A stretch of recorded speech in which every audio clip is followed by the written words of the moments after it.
Richard James Farron worked at Coca-Cola factory for 17 years by the age of 59. But when his health care began to fail, he was fired even without severe pay. After that, he worked as a truck driver, then worked as a salesman in a convenience store. When his health problems worsened, he was fired from there too. The savings were melting away. Most of the money was spent on treatment and rent. He hoped to receive social benefits, but it was also refused. All Richard was able to achieve was his food stamps. For months and months, he tried to get a job, but without success. No one wants a man with two-tone vertical disc and desperately limping on his left leg. When his chest swelled and every movement began to cause incredible pain, the man realized that he needed to do something not to die.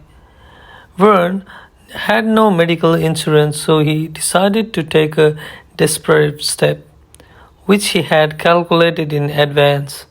The man sold all the furniture, paid the rent of the apartment, and wrote the necessary note in advance.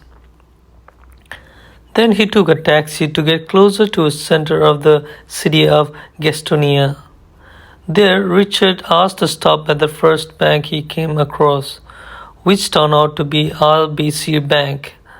Inside, he approached the cashier and handed him a note. It read, "It is a robbery. Please give me only $1. If you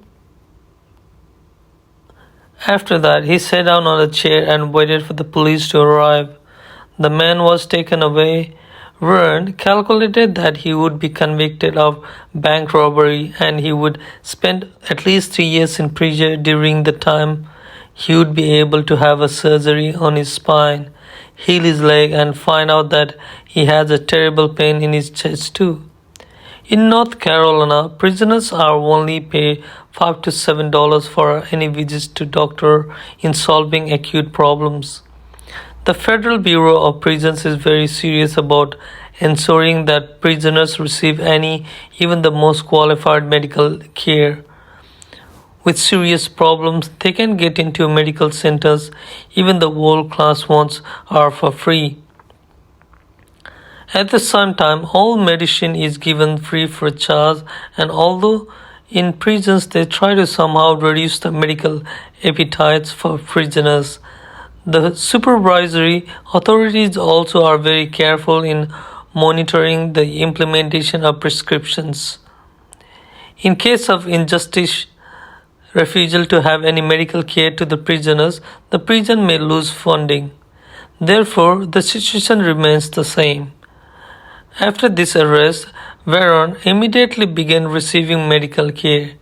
The doctors treating him accused the man of breaking the law specifically to be treated for free, but he didn't deny it. The only problem for Varon was that since that is his first crime, the court may limit the sentence to 1 year. Then he may not have time to do the operation, but the man is determined and said that in the case he will relapse in order to sit down, already guaranteed for the right number of years. According to the law, Richards will start receiving social benefits from the age of 62. Therefore, if he stays in prison for the 3 years, he will heal well and still have a guaranteed benefit.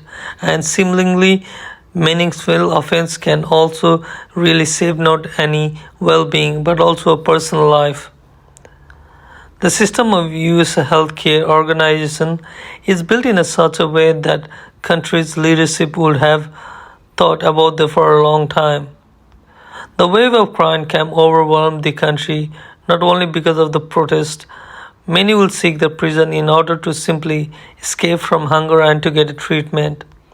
So we'll find the Varon's method of solving his healthcare dilemma unique. Many who want in the financial margins of society, the homeless, the addicted, and the mentally ill, have for years treated jails in prison in same manners as northern snowbirds treat their Florida condos as ice warm place to spend the winter. Consider the last year Tucson University Medical Center confirmed that a patient who was refused to transplant due to the Arizona Governor John Brewer's decision to cut the state benefit that would have made the transplant possible had died. Now, would the patient have lived if they had a federal prisoner instead of state of Arizona? Maybe so, may not be. Indeed, perhaps a donor might not have been located in time. Nonetheless, a serious effort would have been made for the prisoners/patients' behalf to the effort that increasingly lacking in the free world.